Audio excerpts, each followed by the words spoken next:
All right, welcome back to another On Purpose Media video with Thad and Evan. As you know, we've been going through a little bit of a coaching series, and we're really excited to just be transparent, share with you our growth as an agency, but also hopefully help some other business owners out as well, and just provide some of the business learnings that we've been learning and share them with you as well. So, last video, if you didn't watch it, the link's down below. It was the ideal customer avatar, and being able to know exactly who it is that you're trying to target your marketing to. Second part, now we're going to dive into the customer journey. And this is something that Thad did spend a lot of time on for both of us. And he has a very in-depth knowledge right now as to what that customer journey looks like for our ideal client and also for us. And so I really wanted him to dive in and share with us a little bit more about that customer journey and taking them from not knowing who you are to them being a raving fan. So I'll let you take it away, sir. Perfect. Well, let's jump into it. I'm going to go ahead and share my screen. So on this, it is our full customer journey. And this is just a pretty standard overall customer journey. It's not necessarily designed for one specific business or not. Well, I guess it kind of is. You can see some of the stuff over here, for our niches. I mean, obviously our niche is the HVAC niche, and that's who we work with, and that's who we're specialties with. So this is kind of built off of that particular model. However, the idea still remains the same, essentially for any business. It doesn't change. So there's essentially, so when you have your ideal customer avatar, now you can build their customer journey. And you probably interchange it, too, I'm sure, from that. But there's 3 steps to it. I can't remember what our coach had called it, the 3-step lead capture or something like that. Anyways, first one is lead generation, 2 is lead capture, 3 is lead nurturing. So lead generation, it's as simple as it sounds. It's how do you generate your business? How are you getting people to know about your product? And there's lots of different things. Again, this is essentially what perfect looks like. Not every business is going to be going through and doing every single one. If you're a brand new business that just launched, just turned on the website, SEO is probably not going to be the best thing for you in the short term. Okay? It's a long-term game, where if you need to get business in a hurry, then you might look at something like Facebook ads or Google ads, because you're going to be able to create more on that. And so there's 2 different types of essentially lead generation. One is demand fulfillment, and the other is demand generation. Evan, what did you call that? You called it something else earlier. Yeah, so demand generation is essentially attention-based marketing. So that's, if you watch the first video, it's looking at people who are unaware that you even exist or there's a problem that exists and what the solution is. So that's where you would want to focus your attention on. And the second one being intent-based. So now they know there's a problem, but they don't know what the solution is. So they are going to Google and saying, how do I fix this? So that is intent-based marketing. Which is also demand fulfillment, rather.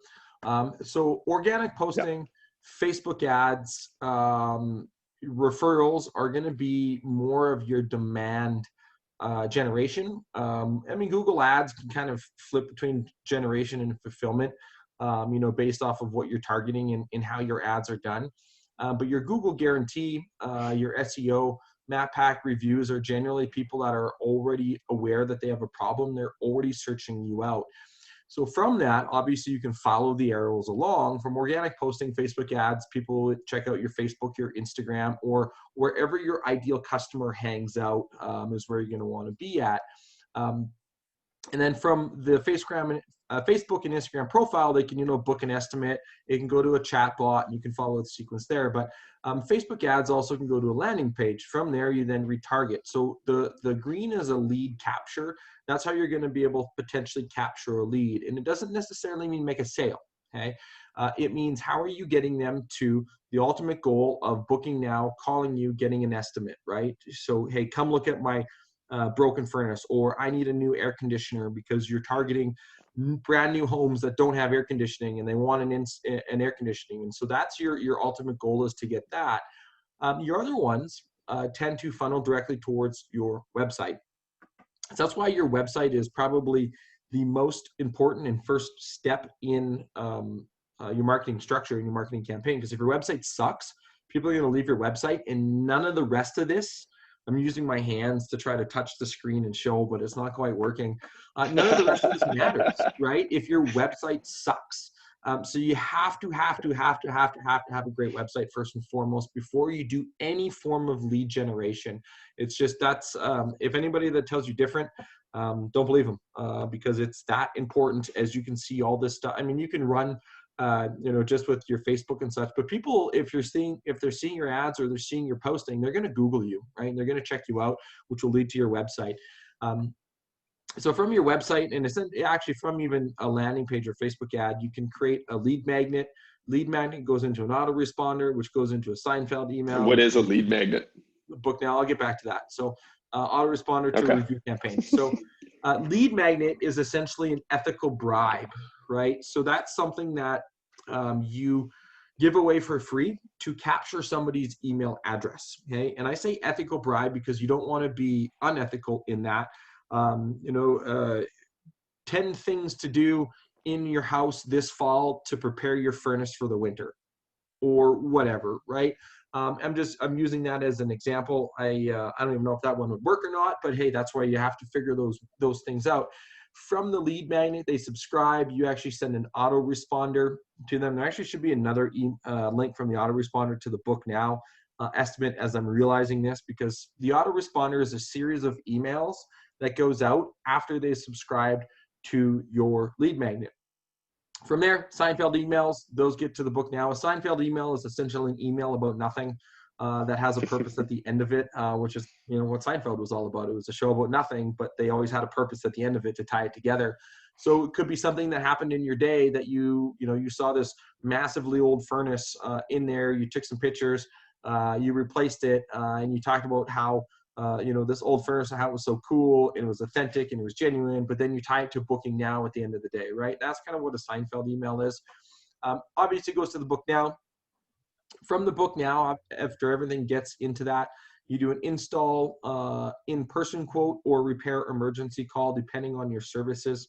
Again, if you're in the HVAC and if somebody's furnace isn't working, that's a repair emergency call. You can customize this to your business to see what happens. Maybe it's just an install in-person quote that you go from there. After you're done sending the quote, you go into the quote follow-up sequence. So you can follow up with them, or you make a sale, in person, from that. Either way, you're going to send them into your Seinfeld email. Every single person that comes through that you capture an email for, whether you make a sale or you don't, add them to your Seinfeld email, because that is essentially in your autoresponder. It should go Seinfeld's to review campaign. So I'm realizing some errors in this as we're walking through this. But Seinfeld emails go into review, because obviously if there's there's our old slide. They make a sale, they go down that way, right? So Totally. From their review campaign, obviously making sure there's something in there to be able to have your customers be, what's the word I want to look for there? Your advocate, right? To be able to, be an extra arm of your lead generation for you, really, because they're telling their friends and family. In order to keep that top of mind awareness, that's why you got to add them to that Seinfeld email. And it could be once daily, it could be once weekly, on your Seinfeld email, whatever is comfortable there. But I would say at minimum, once every 2 weeks. I would like to see somebody do it daily if possible, or at least once a week. But anyways, you get the review campaign. Obviously that funnels into referrals. Referrals go back into this whole process all over again. Once you have all of this done and you have the extra dollars to do, more advertising, more things, get involved with the community, give back, do different ways. That's a form of branding, and making sure that you're out there and your name is always constantly seen. So that's the idea behind the customer journey and how they move through that. And again, as you saw, like I was even coming up with more things. So this is always something that you're going to continually fine tune as well. So Evan, did you want to add anything to the customer journey?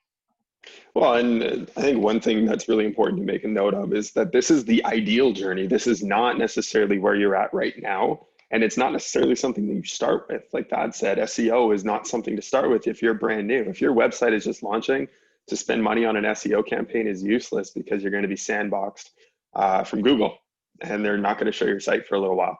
It's just the way it is, 100%. right? So knowing where you are at and what is your ideal customer journey now versus what is your ideal customer journey period, and how can you bridge that gap between the two, making yourself aware of that, again, putting it on paper, whether it's a screen or an actual sheet of paper like I take my notes in, right? I'm the But techie of the two of us. Unfortunately. I'm the ideal That's why generation. my face isn't blurry and yours is, because your laptop Exactly. sucks. Yeah, exactly. I focus more on the performance of the laptop, not the quality of the camera. Uh, But that's the big thing for me, is just I don't want anyone to get hung up on the fact that, you know, what's missing from your business right now to what it is that we showed for you. You don't need all of those things initially, right? Start with one area. Okay, this is how I want it to work. Now we add a second, now we add a third. Bridging that gap to get from where you are to where you want to be, it takes time. If you want to shortcut that, obviously hire a professional to help you with it, since they know what they're doing in each of those areas. But it's absolutely possible for you to do it for yourself. It's just going to take time to learn all those different aspects of it. And then the other thing, like Thad alluded to too, big reason why we're sharing this is not just to help you, it's also to help us. Because as we go back and review what it was that we worked on, we notice things that we can add to it too. And it helps to solidify it for us. So if you watched to this point, thank you so much for paying attention to us and watching us fumble through some of these things as we're learning too. But it is really essential for any business, and part of your business plan is being able to nail down these concepts. And we're open to sharing it with you, and so you can apply it for your business as well. 100%. So that's what perfect looks like. So sweet. Well, thanks everyone for watching. Obviously, whatever platform you're watching this on, well, I'm actually only going to post this on YouTube. So just because I don't want to edit it for Instagram or anywhere else, to be honest, Totally. especially with the share screen part, it makes it a little bit more difficult. And I'm not a video editor, because if you watched our Whiskey Wednesdays, I deleted one of our videos and we had to re-record it. I mean, that wasn't really at the end of the day a horrible thing, because we got to drink 2 whiskeys that day. It just sucked. But anyways, be sure to hit the subscribe button. It's going to be right down on the bottom right of your screen. There's also going to be a pop-up of a next video. Be sure to continue down the journey of watching us fumble our way through our agency. No, fumble our way through our videos more than anything else. So thanks, guys. Enjoy your day. Yeah.